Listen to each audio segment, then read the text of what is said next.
DEX? Or are there any plans to change this, for example, rewards and Fox? That's a very good question. Our primary, sort of as the security workstream, our flagship product, if you think about it like that, is the responsible disclosure program. The input we get from external security researchers helps us identify problems before the black hats do, and we're proud of how that has worked in the past, and we definitely want to continue it. The scope of the RDP, the specific policy will be changing. So, to be clear, the page that's linked to that you've posted in stage chat, that describes ShapeShift US's responsible disclosure program. That program will be shutting down probably at the end of this month, maybe at the end of the year. And definitely the end of this month. Okay. I'm the one in charge of that program at ShapeShift Cool. US, and I've set a target date for October 31st to have that shut down. And Mr. Nerdhair, your workstream will take over. Indeed. The security workstream on the DAO side will be starting up another thing, also called the Responsible Disclosure Program, for maximum confusion, and it will have a different policy. For example, an important part of our centralized responsible disclosure program is that you must keep the vulnerabilities you disclose confidential until we fix them, and otherwise you lose certain liability protections. Now, we've never enforced our potential legal rights, to, at least that I know of, to against any security researcher ever. But for many researchers, that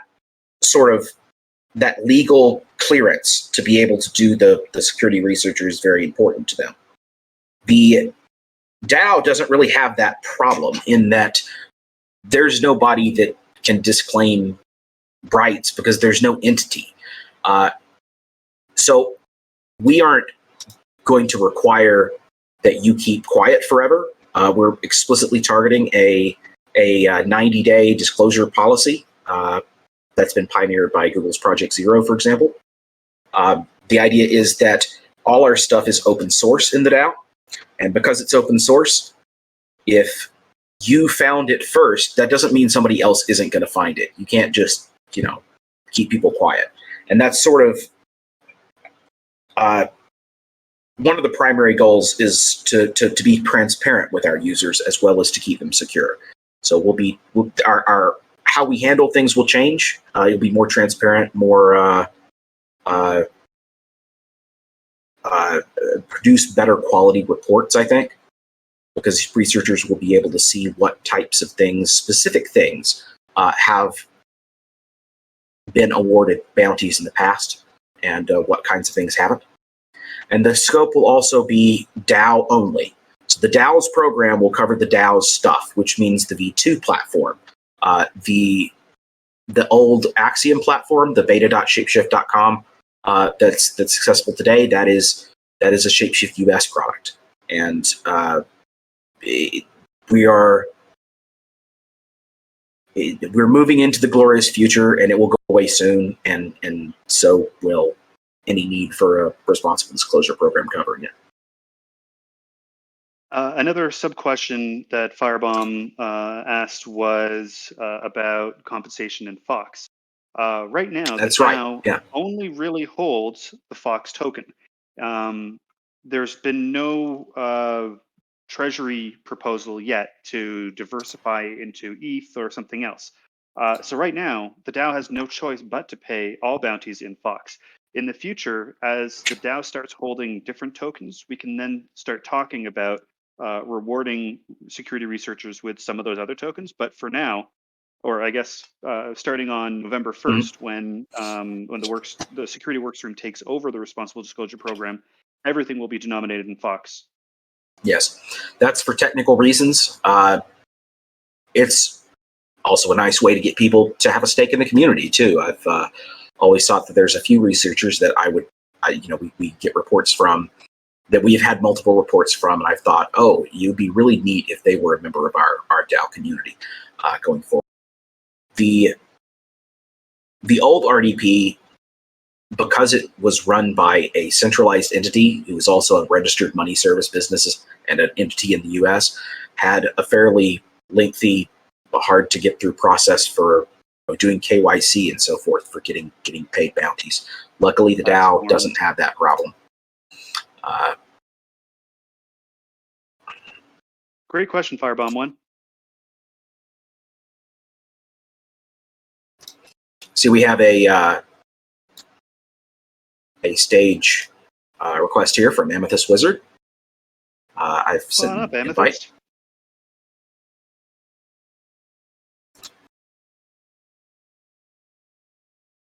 You'll need to accept the invitation. Yeah, there you go. Cool. Welcome. Hey there. You have a great avatar. Got a quick question. So a lot of the engineering I'm imagining with the Tor and all that has to do with becoming more decentralized, in part because the SEC is starting to become more, like they've stated that they are trying to regulate crypto. And obviously part of that is the KYC and all that stuff. So I used ShapeShift before, and I want to continue using it. Can you comment on what, like, the environment that you're imagining in the future will be for the US and its access to exchanges and that kind of thing? Do you think that they eventually will have to give up, or? Great question. Mr. Nerdhair, if you don't mind, I'll take this one. That works fine for me. Specific regulatory issues within specific jurisdictions, we can't really comment on that. We know that there are many people who live in many different jurisdictions, and it's up to them to abide by all the laws, rules, and regulations within their jurisdiction. But when it comes to ShapeShift, ShapeShift is not a exchange today, and it won't be an exchange tomorrow when the decentralization is complete. ShapeShift is only an interface, and that will allow you to connect with a lot of other things. If I were to give an example of this, think of email and Outlook. Email protocol is used by many different systems. Outlook is one interface you can use to connect to email, but you don't have to use that. You can use Gmail, you can use Yahoo Mail, and everything else. ShapeShift will be like the Outlook. Will let you connect to. That's not a good comparison. This world, but it's important again to recognize that ShapeShift is not the one that is facilitating your exchanges, your trades, or even your custody.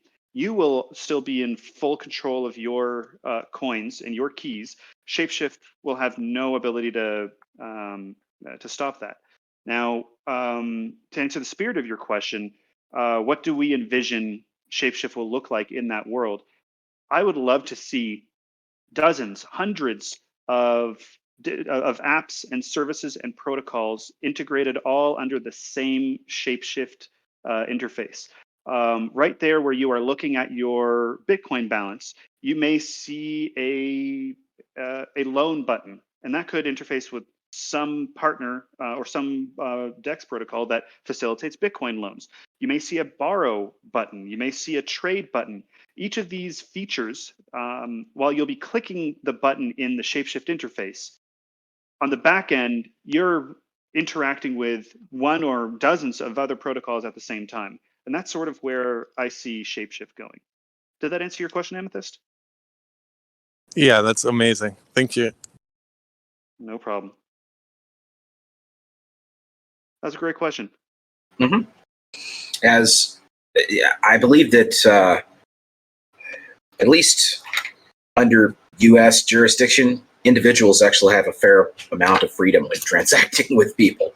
It's when you get into handling other people's money that you get real problems. And the traditional banking system, that's the name of the game. But now with crypto and DeFi, those assumptions are violated. I'm excited to see what the future brings. one of the reasons why I joined the ShapeShift team 5 years ago was because of the self-sovereign way that the ShapeShift application worked at the time. Every user that chose to interact with ShapeShift did so with their own keys and their own control of their own funds. And unlike all the other exchanges at the time, where you had to deposit your funds and basically give them control of your funds and hope that when you request a withdrawal tomorrow that they will give it to you, you didn't have to worry about any of that with ShapeShift. And that freedom of and that sovereignty really spoke to me, and I was thrilled to join the ShapeShift team because of that mission to give everybody control of their own funds. And I'm so happy to see that same mission is being is following the ShapeShift product into the DAO world.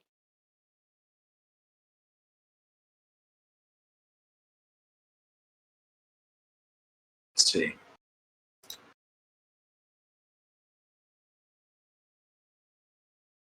Okay, if anybody else has a question, feel free to jump up here to the request queue or ask it in the stage chat. Mr. Nerdhair and I prepared a couple of topics that we could chat about during these office hours if there weren't any other questions. But really, these office hours are for you guys and girls and non-denominational people. These office hours are to help answer your questions. So you guys come first. Hey, everybody. Can you hear me? My mic was giving. Welcome. Yep. We can hear you loud and clear. Wonderful. Hey, guys. Thanks for doing this, Mr. Nerdhair, Mr. Perkland. Appreciate it. I know that Mr. Nerdhead had said that I had sent a question earlier in chat we were having regarding the Stabler contracts and the audit. Yes. Go ahead, Mr. Nerdhair. You know the question. You can go ahead and respond if you want, or Mr. Perkland. Indeed. You may want to repeat the question for those who don't know the question. Yes, the question was, did the ShapeShift team self-audit the Stabler smart contract code or just use the audit provided on the site? So, Stabler, in general, I don't generally like to call what we do auditing, because auditing implies that we're looking for bugs in the code. And we're definitely looking for bugs in the code, but our primary, I call it a security review, because what we're doing is looking at the code from the perspective of the interests of different parties. An code audit verifies that the code works as intended. What we are doing is trying to figure out if the code works as intended, what will it actually do? And is that the same as what the marketers said it would do? Is it going to respect the needs of our customers, of all the people involved? Is it, so forth? But we did not do an audit on the Stabler contract in that sense, in the sense of looking through it and I can't sign a piece of paper that says that I have looked through and there are no code bugs that I can see. But what I can do is say that I have looked through it and there aren't any. There's not a gotcha where the Stabler people have a backdoor and can drain all your funds, or there's not a way for someone to retarget the delivery of a stream without canceling it and making a new one, that sort of thing. We like to see audits that are done by third parties for a couple of reasons. The first is that auditing is hard, and we have a relatively small team, so it's good to know that a professional audit has been done, because it means that there have been additional eyes on the problem. We take a look at the contract code for everything that we want to integrate, but our primary job is to I guess keep everybody honest, more than to find how the next hack is going to happen. We do that too. It just depends on how much money you're going to put into one of these things, and so forth. No problem. I understand. I was just saying, because all the treasury gets its funds that way, and through the next 3 years it gets the trickle in from the funds, and also there's also payments going out that way. That's all I brought it up for. Yeah. And you answered it pretty well. Another question that I know that quite a few of us, even up on stage right at the moment, have interest in. Oh, John might be wants to comment on that as well, so I'll wait and let him say something. Yeah, it's a good question, everyone. Let me just quickly comment on the Sablier piece, because I think Mr. Nerd here answered it well on the audit front. But one thing to realize about Sablier, and this was considered before ShapeShift considered using the Sablier contract for the DAO and all the other Sablier contracts it used, is that it's been live in production for multiple years. And this is really important when looking at smart contracts. You don't just look at, is it audited? You look at how long has this thing actually been battle tested and live. And so the Sablier contract, and how many funds have been locked in the thing since it's been live. It's been used with all sorts of value for multiple years, and in many ways, I would argue that's actually a better indicator than any audit that it was a relatively safe choice. But I just wanted to throw that out there. Yeah, I'd agree with that. It's important to remember that in the security world, you can be as up to date as you can be. Every single security patch installed, every single thing is buttoned down, and then tomorrow morning you learn that overnight some person on the other side of the planet found something that was a hole. It's been there for years, but not a single person on the planet ever noticed it until just last night. So you can get as many audits as you want and have all the assurances in the world, but until some bad thing happens, you believe that you are 100% secure. It's probably more appropriate to recognize the reality that nothing is 100% secure. The best you can get is the risks associated with deploying this are less than the risks for not deploying it. And that cost-benefit trade-off was made before choosing Sablier to use our streams. Agreed. No, I agree with both you, John, and your comments about obviously longevity and experience, as well as, yes, you can never be 100% in any security issue, and anything can come up tomorrow. I just wanted to hear the process a little bit more that you guys had went through in making that decision, and obviously speaks to experience from them having contracts for many years, as well as they have an ongoing audit. I've looked at all that stuff, so I just wanted to hear the thought process. I wasn't looking for any specific answer in that regard.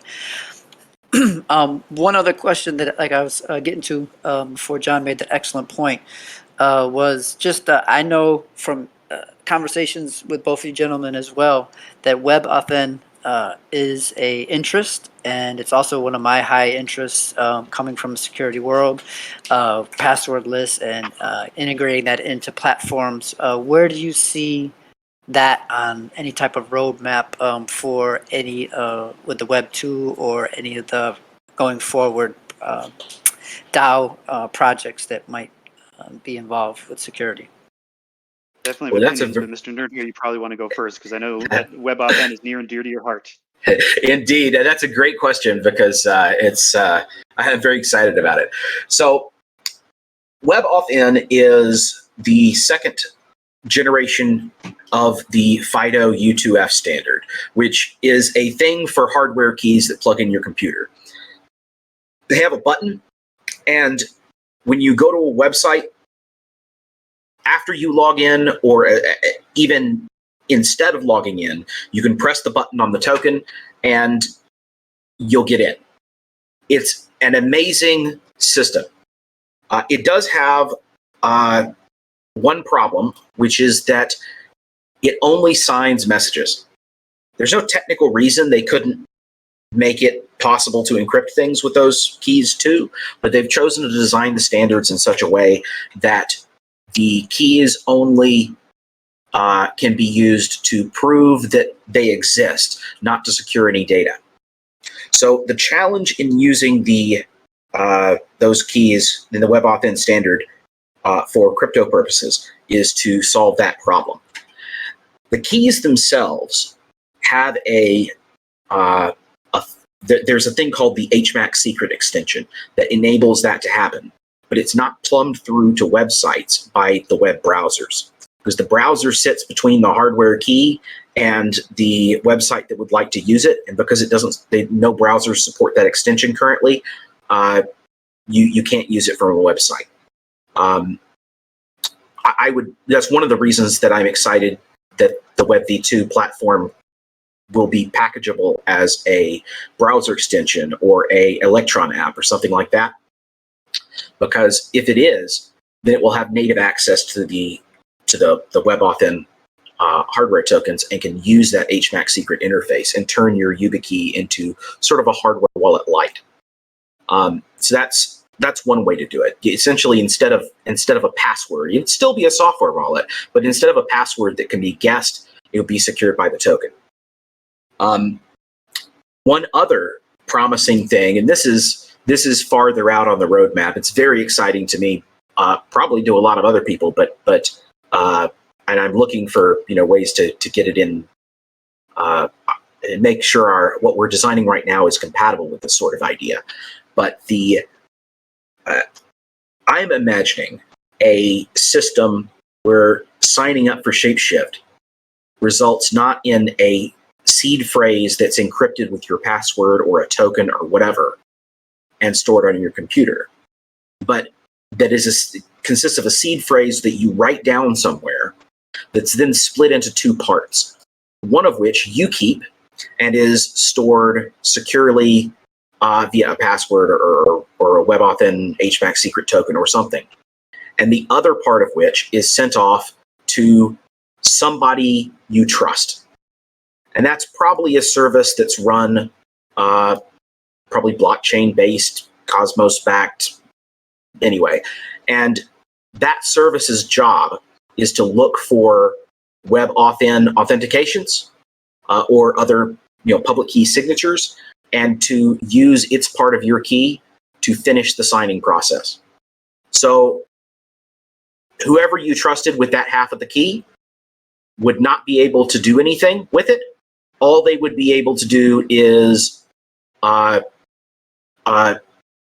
wouldn't have your half of the key. So you have to have, it'd be essentially sort of a 2 of 2 multi-party computation. I think that would probably be the best, aside from hardware wallet, the best security experience that you could get on, without buying additional stuff. A good segue into my thoughts on Web Auth. I'm actually of an opposite opinion of Reed. What he's described is a very technically sophisticated but cryptographically interesting way of authenticating to a website. But I'd actually like to challenge the premise of the question itself. Web Auth is useful when you need to authenticate. You need to prove your identity to someone.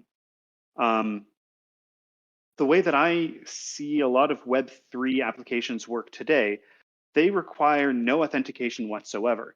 For example, if you go to Uniswap or SushiSwap, you connect your keys using one of a variety of key protocols, and you can just use it without needing to authenticate or proving who you are.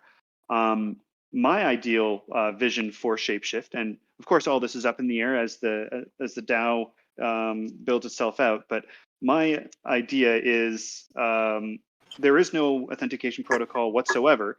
When you visit the site, either by opening up a file on your computer or visiting shapeshift.com on the web, once you're looking at the site, you connect your keys using a variety of protocols that would be supported, and away you go without having to authenticate.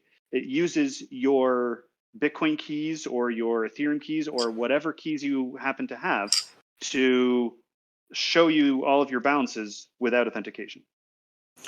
That was exactly what I was thinking along the lines as well. So I mean, Mr. Nerdhair has a great vision on possibility, and I'd love to see that worked out. But I definitely was thinking along your lines as far as authentication for anything like a extension or anything like that, to whereas it's added security for interacting with these sites and making sure that that isn't something that's easily accessible to outside parties. So that's what I was thinking as well, and that's what I was envisioning helping. But I know that there's infrastructure that has to be involved with setting up Web Auth with the servers running. I think Java is pretty much one of the basic packages they have out there. There's a couple others as well. I don't know, what the community would would be comfortable with, but definitely see that vision that you just said, Mr. Berkland. I see a question in the chat here by Firebomb about social recovery wallets. This, I can get a segue from here to there, so I'm gonna. That's why I'm mentioning it. I definitely don't see requiring authentication to any central server or any decentralized server, requiring any form of authentication other than being able to sign transactions as being a part of the future of the ShapeShift platform. We've had to do that in the past, and it's the source of all sorts of problems. And it's just a lot easier, even from a technical perspective, just to not have any authentication. The Vitalik is suggesting this social recovery wallet thing that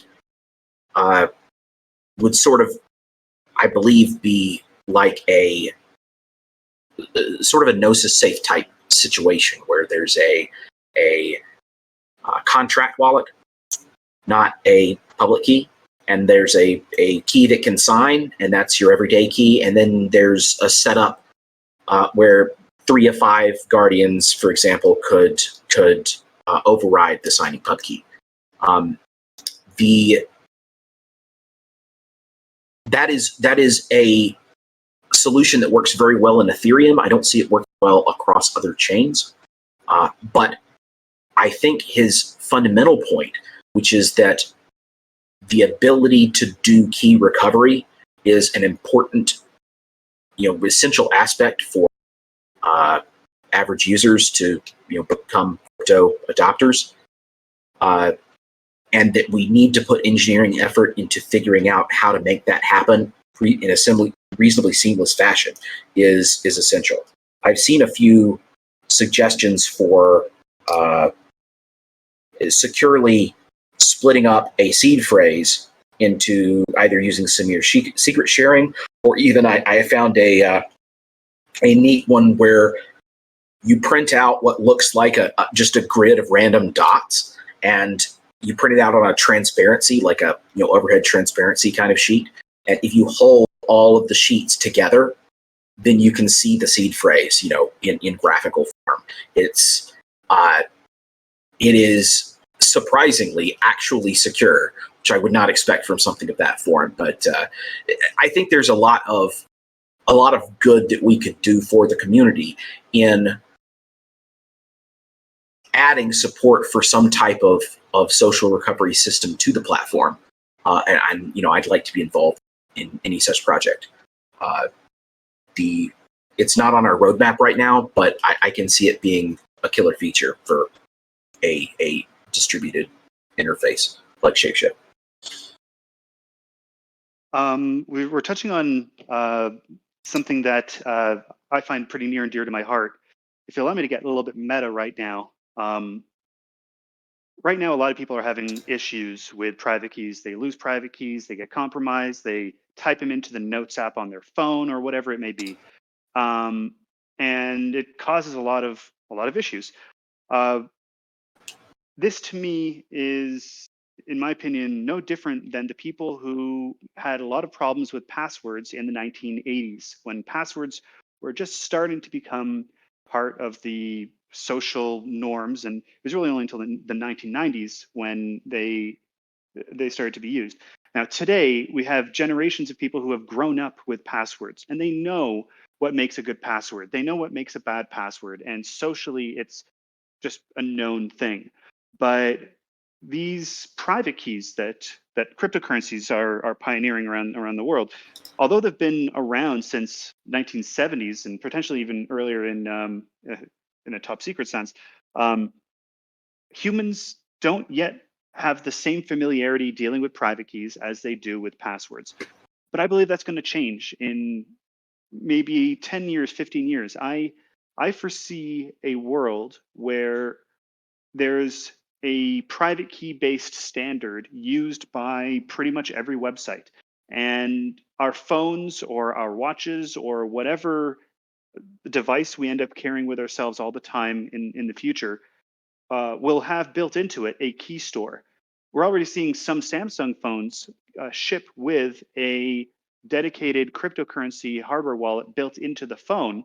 And of course, there are all these TPMs and other goodies in other devices. But I imagine a world where on your phone, you will have a key store that has 50, 20, 100 different private keys. Some of them will be used for your cryptocurrencies. Some of them will be used for your logging into Facebook or logging into your bank or logging into whatever. And some of them will unlock your home door and give you access to your video camera system or whatever it is. Upgrading your phone will involve migrating your keys from your old key store to your new key store, and then you'll have access to everything.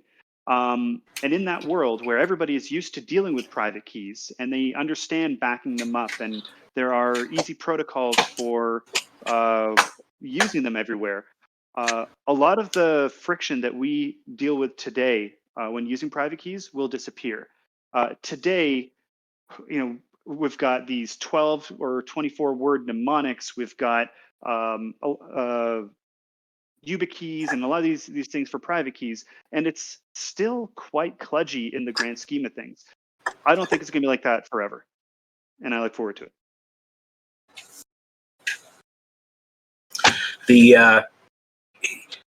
I'm reminded of the statement you were making earlier that you can't prove that something completely secure, but you can prove that it's superior to the alternative, and that's password managers are a great example of that, because sometimes people are like, oh well, but I don't want to use a password manager because that puts all my passwords in one place for somebody to steal. But the thing is, previously we're using the same password with a different number tacked on the end or something, and that's just provably worse. It doesn't matter how bad your password manager security is. The fact that they got access to your password manager is harder than getting access to those, to weak passwords. So I think that there's I hope for a sea change in how people deal with private keys, where it's sort of akin to the shift from passwords to password managers, where they sort of get familiar with how to use them, stop being as scared of them as they might be today, and then they can be used for all sorts of different things. I mean, yeah, if anyone in the audience is not using a password manager today, I strongly encourage you to grab one and start using it. It's a life changer. I agree with exactly what the premise that they said, but I know that it can be clunky to use the private keys and stuff. But I mean, I use it today. I mean, with Keybase and YubiKey and even my phone for, like you said, unlocking doors and stuff like that. I mean, private keys are there. Like you said, they've been around for many decades now. It's just the person, the individual, the comfort level.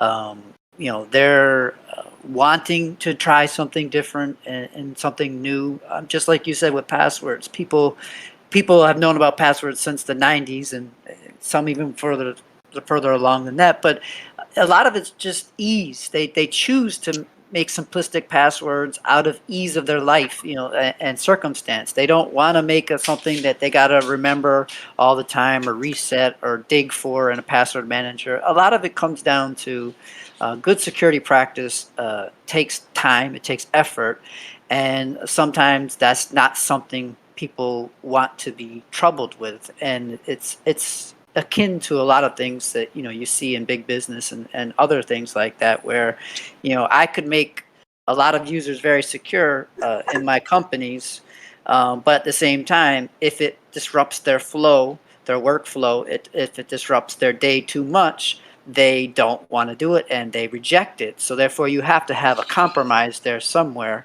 and in doing so, sometimes the compromise might be security in some ways. We don't like to say that. We don't like to acknowledge that, but that is the case. So we just have to look for that pathway that people are willing to do, but at the same time does the most benefit for it. And like you were saying, password managers and stuff like that might be an answer for some people because they want the convenience of being able to log into one place, have all their passwords, click on it, and it logs in.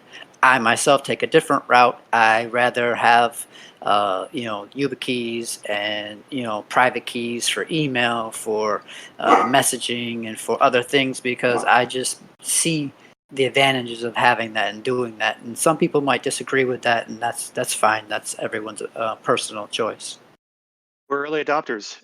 In the future, I think everyone will be using this tech in this way. Never was. Mm-hmm. I agree, and that's why I understand, Mr. Nerdhair, your concerns with authentication when it comes to anything decentralized and stuff like that we're grasping and looking to go towards. But I think there are ways of putting decentralized applications out there and having code execute in that fashion, as we can see from the way Web 2 is being built, very modular and stuff. I know that Web Auth is going to go down that road eventually, to where they do have those servers sitting on places to where it can send the other half of the key from their servers to acknowledge the YubiKeys access and authenticate it and allow it to go in. It's just something we just have to work towards getting, and I see it as value. I understand your point though as well. So Firebomb here has come up with a thing that he probably didn't think was a question, but it's a good point, which is Giant Ken jokingly suggested a blood DNA reader. And Firebomb said, it seems like it would be too easy to steal your blood. And so he brings up a good point about biometrics. Now, I do differ with Michael here a little bit on the biometrics, because Michael thinks that biometrics are very dangerous. I think that they are indeed very dangerous, but in some cases they might have uses. The problem with biometrics is that you can't change them. If you had a blood DNA reader and somebody stole a sample of your blood, you are now screwed forever. If it was a password, you could just change it.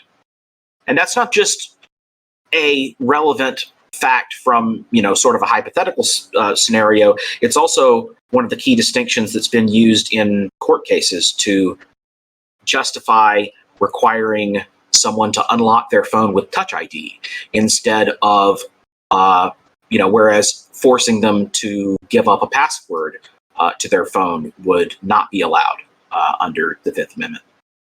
I mean, that's US only, obviously, but still, it's a fundamentally different operation. The thing with biometrics is that the security doesn't come from your fingerprint or your iris or whatever. The security comes from the reader. What you're doing is you're having to convince a particular reader that you are who you are, and the specifics of how that reader works and is integral to deciding how secure the thing is. If you have a generic fingerprint reader that you plug into a Windows computer, often that's just a fancy scanner. It takes an image of your fingerprint and sends it to the computer, and the computer checks to see if it's mostly the same as another image and then lets you in. And that is bad. On the other hand, if you have Touch ID on an iPhone, well, there's a special secure hardware enclave thing that processes the image, and it gets like a certain number of tries to before it burns the keys, and you can make different security assumptions about that. But the key is that oftentimes when you're registering this, biometrics, you don't know enough technical information about the reader to know whether or not your implementation is going to be secure. I use biometrics on my phone because I'm very familiar with the risks that I'm taking. I'm aware of what I have to do in the event of a duress situation to disable the biometric login, and I am taking a risk. But I see that as more secure than using a short passcode that might be seen by someone, for example. We are not having a satanic ritual. Unfortunately, that would be, I believe that's an authentication ceremony, and we don't like that. Anyway, whatever. The Giant Ken asked a question here about the difference between private keys and passwords. I think that's a good topic to move on if nobody has anything else to bring up on the last one. I don't see any responses on the anonymous question form, which just to let you know, if you submitted something there, then you know, it's broken. I'm sorry. So there's three main magical secret P words: private key, PIN, and password. And they're all different. And technically speaking, if you look them up in the dictionary, they are they're probably defined quite similarly. They're not very specific, but as somebody who's had some experience, let me just give you a functional definition that's hopefully a little more useful.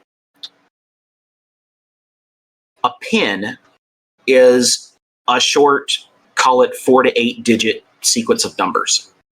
And the thing that makes a PIN and not a password, functionally speaking, is that it is checked by some device that locks you out after a certain number of tries. A password might not lock you out after you've tried like 10 times, but a PIN, if it doesn't lock you out after you've tried 3 times or whatever, if you keep guessing, a PIN is totally insecure. And so any system designed to take a PIN should, if it is, you know, halfway decent, lock you out if you enter the wrong thing 3 times in a row. That means that PINs are associated with hardware security devices. You might enter a PIN to unlock your hardware wallet. You might enter a PIN to get into a building. But that PIN is going through the keypad, hopefully, into a processor inside the building where it's being checked. And you're going to be locked out and marked in a database and flagged, and somebody's going to get a pager notification if you try the wrong PIN too many times.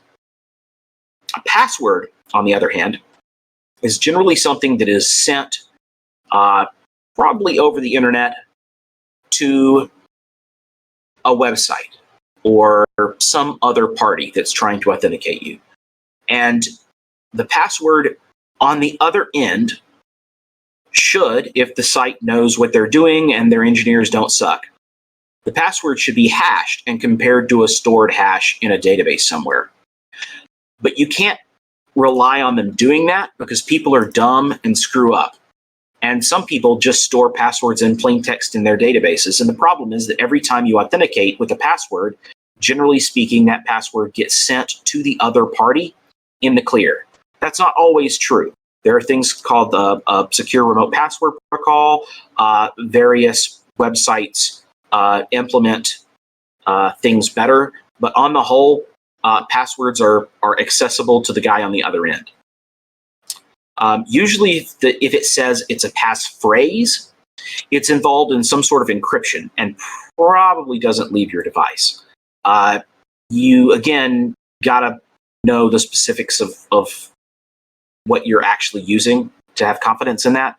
But as a first pass heuristic, that's a pretty decent classifier.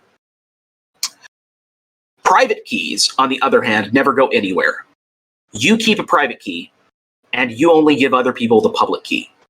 They let you sign things, and they let you decrypt things. And the math behind it is generally more complicated than if you're using a password or a PIN or a passphrase. But a private key will let you prove to the other person that you hold the private key without actually giving it to them. And that allows that private key to be completely controlled by you. It's why you can have a hardware security module or a YubiKey or something like that with a private key in it, and the private key never leaves the device. That means you can throw it in a safe and be sure nobody can use the key unless they got in the safe. You can't do that with a password, because as soon as you use the password to log in somewhere, the other person that you were just logging into has a copy of the password. And you have to trust that they threw it away. And you can, it is not possible without a number of additional probably wrong security assumptions to prove that someone has forgotten something. That's just a general truism of science and life, I guess.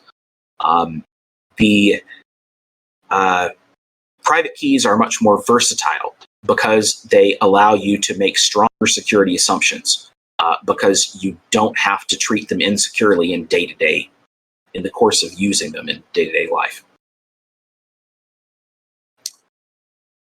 There are a bunch of different types of private keys. I'd love at some point to go over the very basic high level of how elliptic curve cryptography works. Essentially, it's a system where you can multiply by numbers but not divide by them. It's pretty neat how they turn that into a functional, usable encryption mechanism. But the general principle for all private keys is that there's two halves, a private and a public, and you give the public to people, and that lets them verify that you have the private if you sign messages.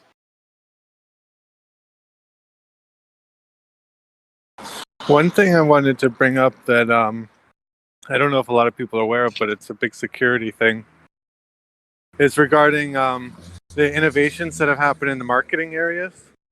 So there's this app called Hotjar that allows companies, when they install it on their website, to do a video recording of every interaction that occurs on the site. And why this becomes a really big security problem is because obviously people are inputting passwords when they're on a website, but then also these companies in their brand marketing departments are sharing the marketing logins so that there's no control necessarily on the access to that information. So it might be an agency, like a marketing agency, who's actually has access to view the videos of people putting in their passwords on a website. So just wanted to bring that up as not to scare people, but it's just another thing that's cropped up recently. That's actually a very good point. That's number 2 on my list of things that everyone should do is use an ad blocker. But number 1 is a password manager. Number 2 is an ad blocker, because almost ads and the systems that load them are very often the source of malware. Tracking systems like those used by marketing, stuff like Hotjar, generally collect way more data than you think that they would. In fact, they usually collect data that the engineers on the site have no idea it collects. They just plug in some tracking SDK somewhere, and the data gets spat out in some nice prepackaged fashion for somebody to review, and that the people that review it are usually in the marketing department, totally separate from the people that usually whose job it usually is to care about security. Trackers and you need to run an ad block in your web browser. I have GiantKin is suggesting a Pi-hole. But the problem with that is that the Pi-hole can't actually see inside your traffic because it's all HTTPS. Ideally, and the only way for it to actually filter inside the traffic is for you to break to man in the middle yourself, and reduce your security in order to let it do that. So I recommend uBlock Origin. I mean, it's like the Greek letter mu, so mu-block origin, uBlock Origin. I'm not, don't quite know how you're supposed to say it, but that's the best one I've found. Available for Firefox and Chrome, and I think maybe Safari now too. A lot of browsers these days have options for enabling HTTPS only mode as well, where they just deny all connections to unencrypted websites. I'd also recommend you turn that on. you have the option. Blocking ads will stop like 90% of malware infections in an organization, simply because ads are so frequently used to deliver malware. Usually it's one of these things where, technically speaking, the user is at fault because they downloaded something and installed it or something like that. But, the ad looked like a download button and the real download button was tiny and small in the corner or something. So, you can't really blame people for that. Anyway, use a password manager, use an ad blocker. Probably get a YubiKey would be number 3. That's about it. Do that and you'll be, 75% of the way there. Well, you look at the time. Indeed. This office hour went by really quickly. It did. I want to thank you all very much for coming and asking your questions. Hopefully, over the next couple of weeks, stew on it some more. And if you've got if you come up with more questions, when you want to know how to protect your financial data, but in the fiat banking system, or just anything. I don't know particularly where you might want to go, but we can take you there. And there's a POAP in the stage chat, by the way. And I look forward to seeing y'all around the DAO and in a couple weeks.